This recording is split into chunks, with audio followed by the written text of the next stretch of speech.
Hi, I'm David Traversi, and this is part of our series called How to Grow Your Business. We're still focused on your people, and in this episode, we're going to deal with the means of communication. The constant questions underlying every good communication. With every communication, you as a speaker should ask yourself, what message will open my listener to my purpose and elicit the response I would like? As the communication develops, another good question is, how's my listener responding to my message?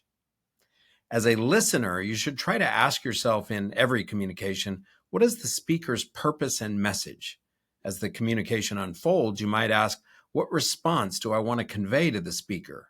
Ideally, the messages exchanged are crystal clear, perfectly reflective of what the parties intended to communicate. To attain the ideal, a connected communication, words, silences, and nonverbal messages must be carefully crafted by the speaker and highly scrutinized by the listener to maintain connected communication. Let's talk a little bit about words. As a speaker, your first task is to choose your words very carefully.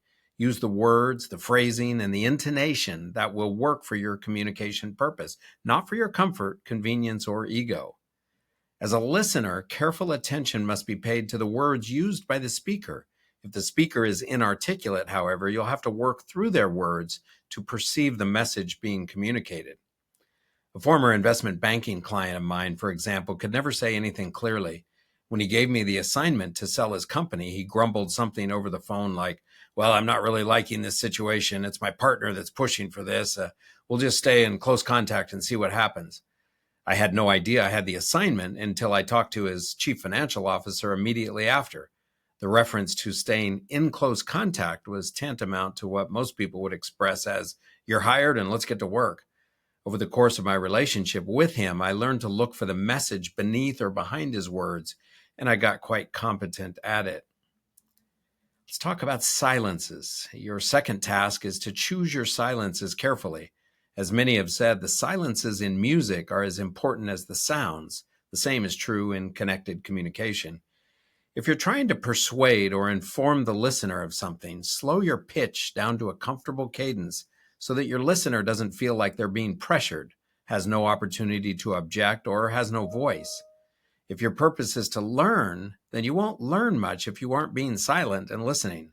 Silence can be a powerful vacuum of information. People are generally uncomfortable with silence and naturally want to fill it. Unfortunately, the silence often invites mundane chatter, but at other times, it inspires the sharing of very valuable information. On to nonverbal messages. Your third task is to choose your nonverbal messages carefully. In my experience, the nonverbal messages are as important as the verbal ones.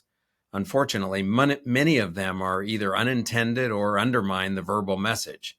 Pay close attention to your facial expressions, hand gestures, eye movement, and body posture. For instance, not looking at someone in the eye will often completely undermine your sincerity. You may feel that staring at something in the distance is just a byproduct of deliberate and intense thought, but your listener may feel you're being disingenuous.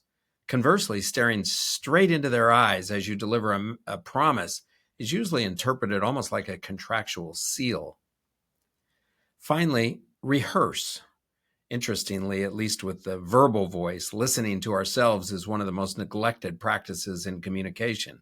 With the written voice, we usually listen to ourselves by editing what we write before we communicate our message.